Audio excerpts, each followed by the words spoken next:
If I was the devil, I'm not saying that I am. But one thing I wouldn't want in hell with me is a Martin politician. They just make all kind of promises and they don't live up to none. With all the wheeling, dealing and misleading them vultures second to none. They gon' fool you up with sweet talks and all them fancy tricks. And just when you start to believe in them suckers jump in shit.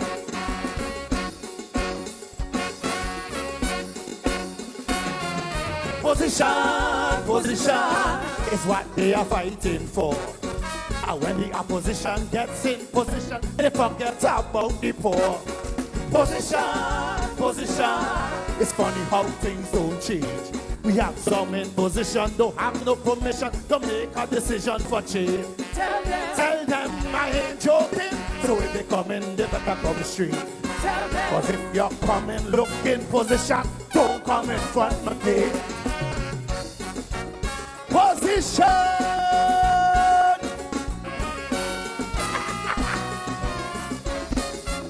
Come again! Okay!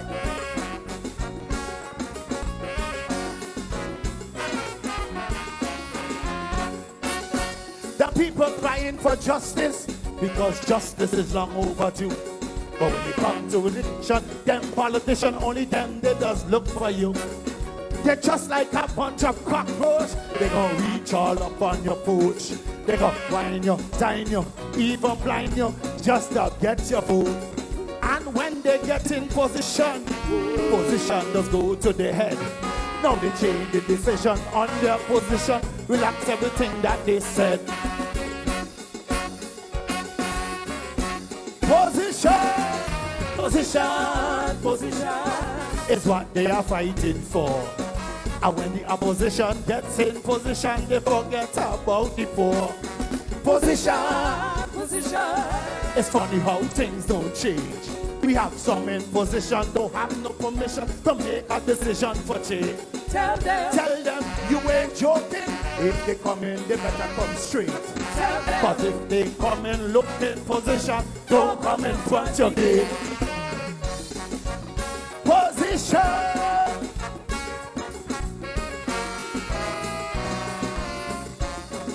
I just like a politician tonight. Position.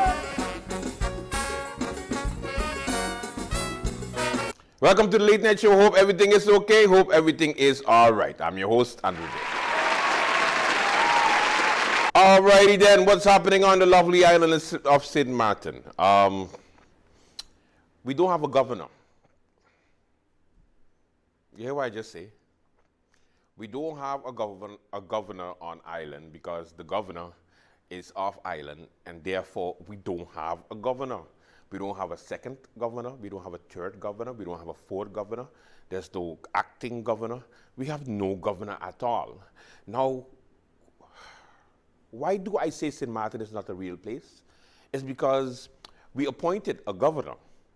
Then after we appointed the governor, we did not appoint an acting governor. We started the process of hiring an acting governor, but nobody wanted it because, one, it doesn't pay enough. Two, it doesn't pay enough. And three, it doesn't pay enough. So many people have been declining the position because they're like, it's a prestige honor to be the acting governor of St. Martin. And they're like, nah, no. I be fall in crony. No, I ain't doing it. Nope. It ain't working for me. So while Governor Bailey, Ajumi Bailey, is off island, do we call the king? Do we just call the king and say, hey, Willem, we need the trenches contract signed? Do I send it through Van Heuvelen and then you send it to me? How does it work? How does the communication work? Who's in charge? Because the governor is a representation of the king. So then we skip Rutte and we just go straight down to the king. That's how we're doing it. Somebody please answer me, help me out, get me an answer. That's the quiz for today. Who is our acting governor? And in case we don't have an acting governor, who falls in when the governor is off island? Because Government's supposed to continue. So does the ministers do what they want? They don't have to send nothing to the governor's cabinet? What? Only in St. Martin. You gotta love it. All right. Also, the Prime Minister is in the Netherlands, of course. She met with different people, and of course, the Prime Minister of the Netherlands, Mark Rutte, was there, and they had this awkward smiling session, sitting down and standing up, social distancing, but still, the two prime ministers talking good things. Of course, Rutte just wants to know when the hell St. Martin is going to start to pay back the pandemic loans that we took over the years. And I must say that the prime minister gave a great answer. She said, when the reparations checks come in, then we're going to make sure we pay you back. Because the way St. Martin bank account works is that you have to put it in the savings and then you put it in the checkings, but then you have to get the SRP first before it gets approved, because NRPB needs to check with the steering committee in order for the whole project to be approved, and then it's going to be put on the tendering process, and then when it's put on the tendering process, Duran going to make sure you get it. Did it make sense? I think it did. All right. What else? During Parliament last week, we had a UN member here in St. Martin that gave a wonderful, wonderful, wonderful speech on reparations. It was on the Decolonization Committee and invitation, and this woman did a great job with her presentation when it comes to where should we go from now when it comes to the apology from the Dutch and reparations and so on. So take a look. It's pretty good. To us, especially as we are small island developing states. And so what does this mean to your country? What does sustainable development mean to your country? What opportunities I think these are questions you should be asking. What opportunities do the SDGs create for you? What deficiencies exist within the SDGs? Because I myself think that although you should have a sustainable development plan, you should also assess the sustainable development goals, because there are deficiencies. They were not built for us. They were not built for people of African descent. We are not even mentioned. We are considered part of vulnerable groups. And so there are deficiencies that must be addressed. If they are having discussions on it, because many countries have not been able to achieve the sustainable development goals, they are asking for an extension. Most countries will not achieve by 2030. So when they do the review, what do you want to see in it? And also, how do they relate to small island developing states? I think there are lots of opportunities that you should recognize, that the Sustainable Development Goals give you the opportunity to look at national goals and national outcomes. So it gives you a focus on output, and also for you to be results-based oriented. There's an alignment of priorities to the SDGs. You can look at what you do in your various ministries and align them to the SDGs, as I said before, that they must be people-centered and resilient focused, that you have issues related to capacity building, your review of your budget, development of an implementation framework, as well as monitoring and evaluation frameworks, which are very necessary for you to monitor these issues. As we go on, I want you to know, and I put this quotation here from Haile Selassie, to say that a country that has a plan is aware of its requirements. Are you aware of your requirements at this point in this country? Are you just going step by step or taking one step forward? What is the plan for the country? I think that is very necessary. So as we look forward and as we move forward, I think that you have to realize that your development must be based on justice. Development justice is important for you to continue to improve human well-being, to involve people in economic growth, to reduce poverty, to address inequalities and social justice, to address issues related to wealth, political freedom, education, all of the fundamentals of sustainable development. The right for you to have a voice. Do you now have a voice? Or are your decisions based on whether or not you will get that next tranche of money. That is not having a voice. That is being held hostage. About environmental justice, with regard to the fact that, and you must join the environmental justice movement because it is about building your resilience.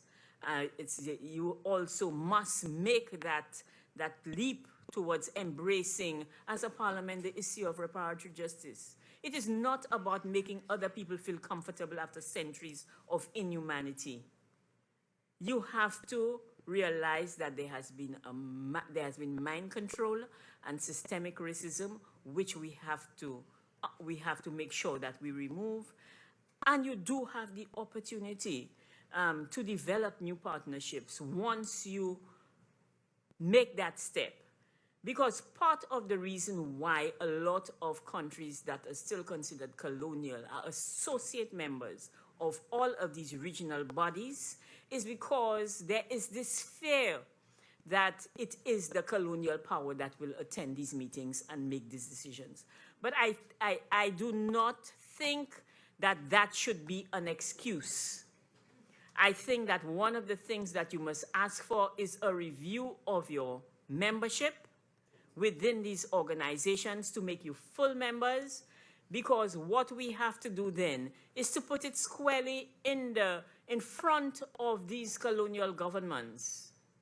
Are you going to prevent these countries from participating fully in a regional organization? And when they tell us yes or no, we will know our next steps. We should not be taking a decision on our own to say, okay, they might be represented by a colonial power. Let us give the people. I think we are mature enough to make that decision and for us to ask for further decolonization of the regional integration movement. And you do have the opportunity to build global partnerships. Where I sat at the ACS, there were many countries that were willing to give funding to countries that were even considered colonial. And so you have to be able to approach these countries for you to be able to get the support that you need. I think that you must move towards beyond the commitment of just saying you agree to sustainable development that you made in your national development vision towards sustainable development itself. You have to be conscious that you must teach your own history. Don't let which is why I'm so glad I came after the first presentation, because it told me that you needed to teach people your own history, that you needed to control your own narrative moving forward, that you needed your voice, that you wanted debt removal, which is very important to all small island developing states, because we have not been treated fairly by these international institutions. We pay more in interest than any other set of countries. And we have to look towards consolidating our identity and our cultures, and we must move towards the removal of colonial ownership. I thank you so much. I want to thank you very much, Dr. Suma, for that presentation. I almost wanted to clap, but of course.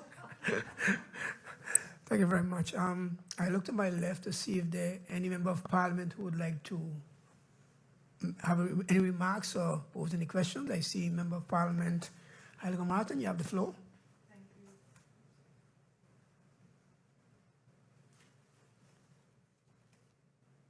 Thank you, Mr. Chairman. And thank you, Dr. Sumer, for such an elaborate presentation. I hope that we have your presentation with us booked in, so it's a public document for those that would like to see it. I just have, I'm aware of everything you presented thus far, but you brought it in a different way, and coming from you, it makes a stronger point. For clarity's sake, recently our population was, I think, at 48,000? 58,000, okay. And with the 1.6 billion, it's billion guilders. So that's even less compared to St. Kitts. I have two small questions. What are your thoughts on people that say you can't eat autonomy? So in other words, How do autonomy, development, and putting food on the table go hand in hand? What are your thoughts on that? That's one question. And my final one, I've been told recently that they are looking into adding a last 18th SDG.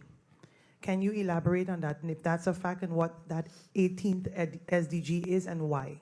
That's my two questions. Thank you. Before you proceed, Dr. Suma, I think there's another member of parliament that wants the floor. No? Okay, then I'll let you proceed with a response. You have the floor. Thank you very much. Thank you for the questions. You know, it is what we were told when all of us said that we were going to become independent, that our people would starve, that there would be no development in our countries. In fact, let me tell you that in the Caribbean, that when the British, for example, left countries like the one I am from, we had 2 high schools because they thought that tertiary education, high school education, tertiary education was not for people who were formerly enslaved. So they didn't put these things in place. So we had more prisons than we had schools. On the eve of emancipation,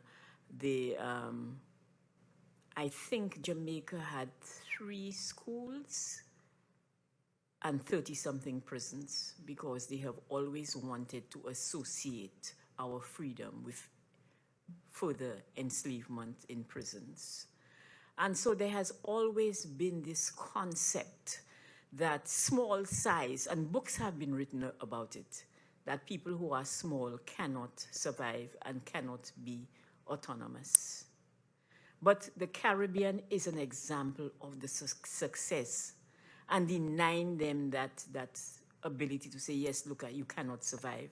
What they have done instead is to put in place systems that would continue to keep us oppressed. And even with these systems, we have been able to thrive. I think that one of the challenges right now is that Europe is under siege because of its decline. The decline of Europe is something that is very real. And so it is holding on and trying to even recolonize some of the countries. So by continuing to tell us that we will not get from them, but we don't get from them right now. We don't. We only get debt because whatever they take to assist us, it comes out as our debt. So we might be eating under colonialism that exists right now, but will our children be able to eat when they are supposed to be paying back that debt? That is what the question I want to ask in return. So autonomy, self-determination, etc., is very important for you to be able to face the rest of the world, which is what most people don't want us to do as small island developing states. Yet we have a bigger voice because we are coming together.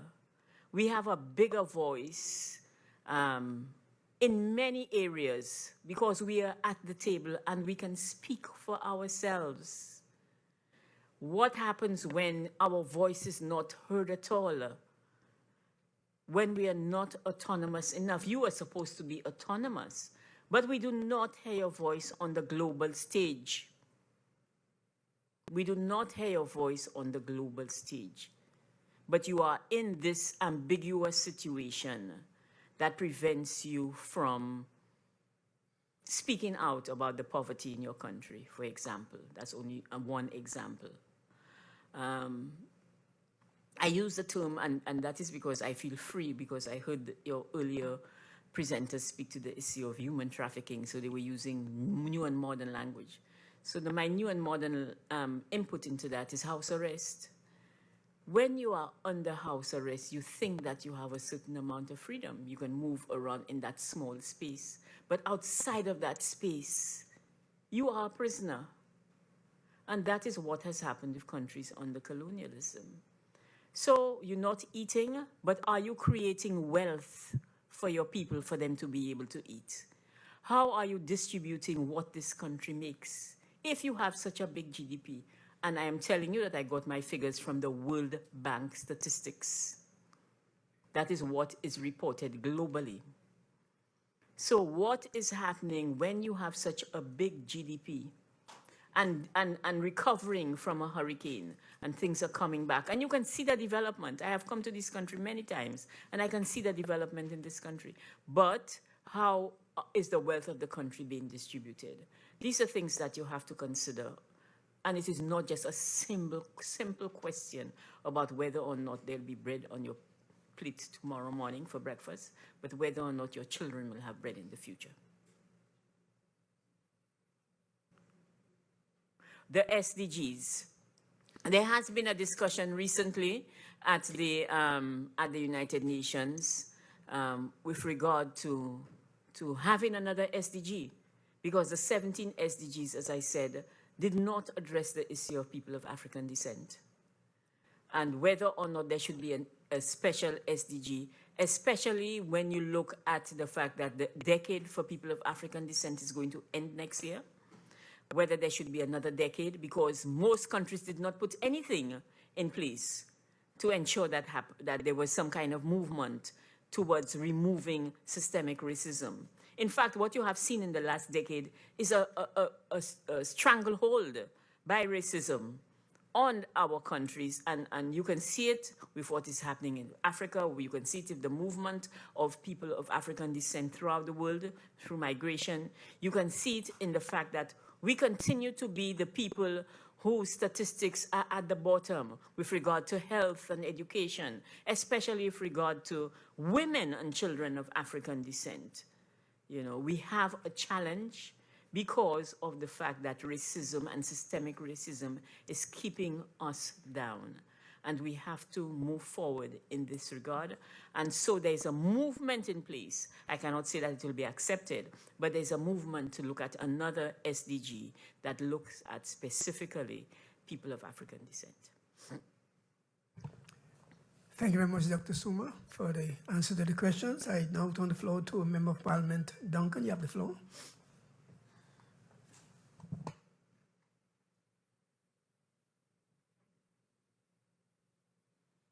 Thank you, Mr. Chairman. Good afternoon to everyone once again. Thank you so much, Dr. Sumer, for your presentation. This committee itself was established a few years ago in the midst of this new, I don't want to call it a world order, but the Black Lives Matter movement had an impact in almost every country in every part of the world. And we are, again, living in a special time. If you have looked at what has happened with St. Martin, actually the Dutch Caribbean, if I want to call it that, the proposal of the COHO, this organization, but then I would say the demise of the COHO as well. That was us, especially politicians in this room, pushing against neocolonialism. We have, and as a people of color, a history of resistance. We're good at that. We know how to resist. We know how to fight back. But what I see now, especially following the apology from the Dutch government and the Prime Minister, is questions about what we're going to do moving forward. So how do we move from being fully concerned with resistance to, let's say, ideation and coming up with ideas on how to move forward? So at least in St. Martin, we got the apology, whether it was sincere or not. Now the Dutch are saying, okay, you get an apology now. What do you want to do with it? How can we not pay reparations, but provide funds to the country? What do you want to do with those funds? And our people are like, okay, we got to figure it out. And I feel like as a community, but as a people in general, we have been so used to just resisting all this time. And now it's time to look towards what does reparatory justice actually mean for us in terms of development, in terms of climate change actions, policy alleviation. From a pragmatic perspective, at least us here in St. Martin and in the rest of the islands in the kingdom, we're now the ball has been thrown in our court to decide what we want to do and how we see our future. So we've moved on from one stage, I believe, to another stage in a sense, because now we have to say, okay, this is what reparatory justice actually looks like. You know, we know that the Americans, many Americans talk about payments, 40 acres and a mule and so forth, but what does it look like for us, and how do we move from now being in what may be a driver's seat to saying this is how we will develop based on reparatory justice, developmental justice, and so forth moving forward. Thank you, Mr. Chairman. Thank you, Member of Parliament Duncan. Dr. Summer, you have the floor. Thank you very much. It's a very big question. It is a very big question, but I will have you know that the Dutch and the apology that was given came from the Caricom reparations, or it followed what the Caricom reparations commission said. And that is only the first item on the agenda in that thing. So you do have a framework within, that is why I indicated there was the reparatory justice framework. You do have a framework to build on and to say what you want. So the apology, I don't know about its sincerity, the apology came, but the next steps are also there. The next steps are also there because there are 9 other points, and the Caricom Reparations Commission is in the process of reviewing after 10 years. It's 10 years since we made the declaration. We are in the process of reviewing to include new ones like climate justice, etc. So I would urge you to become more active within that commission because it is now a global movement. As you said, the Black Lives Matter came after the Caricom issue, but it gave it further impetus.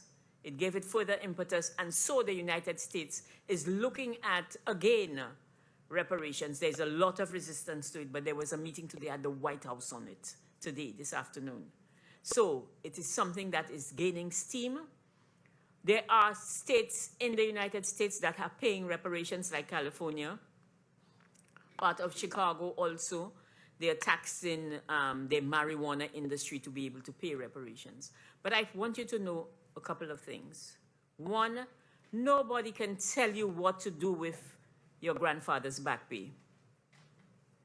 Nobody should have the ability to tell you what to do with your reparations money.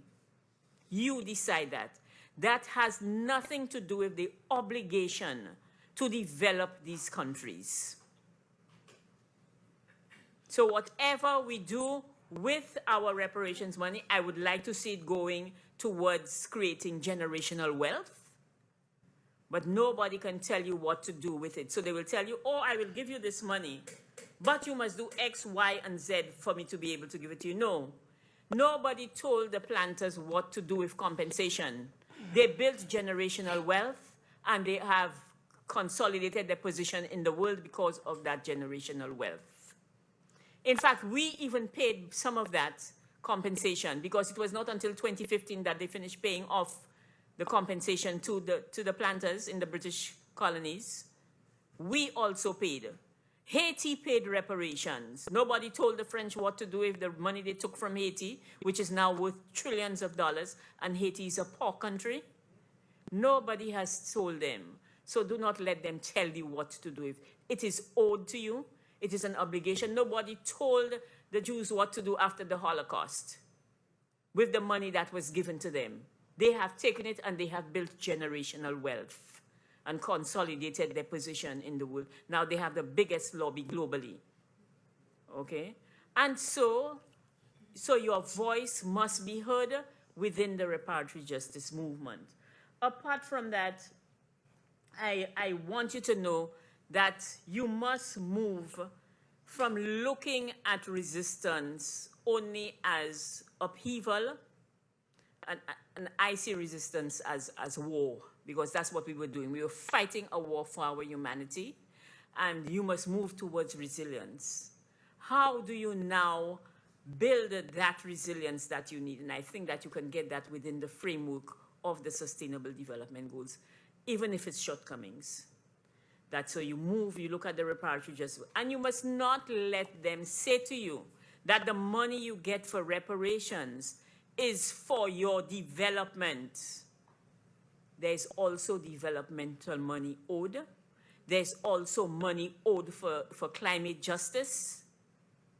Do not confuse the various sets of money that is owed to us as people of African descent.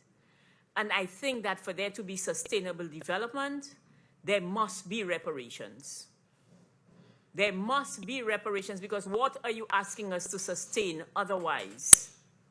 What are you asking us to sustain? So we have to push these things alongside each other for us to be able to come up with that developmental framework for our small islands that will move us forward. I hope I answered your question.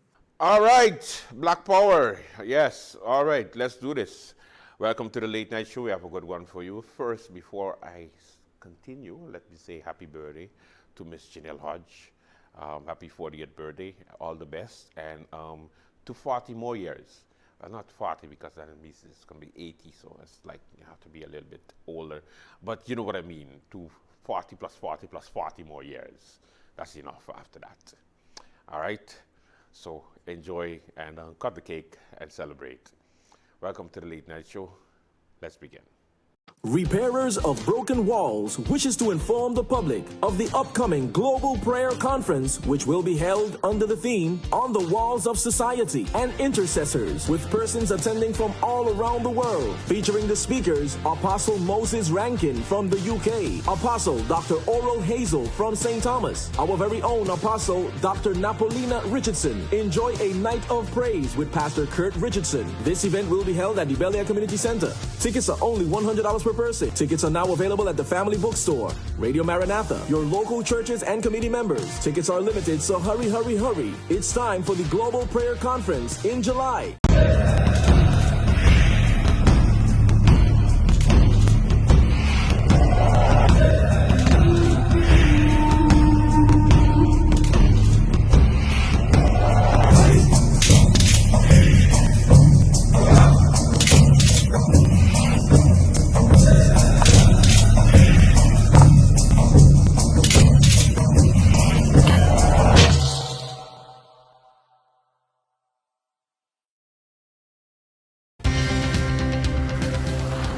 At SXM, we're taking travel and tourism to new heights.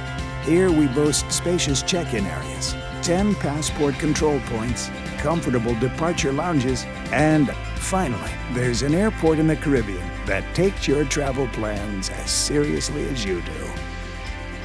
Princess Juliana International Airport.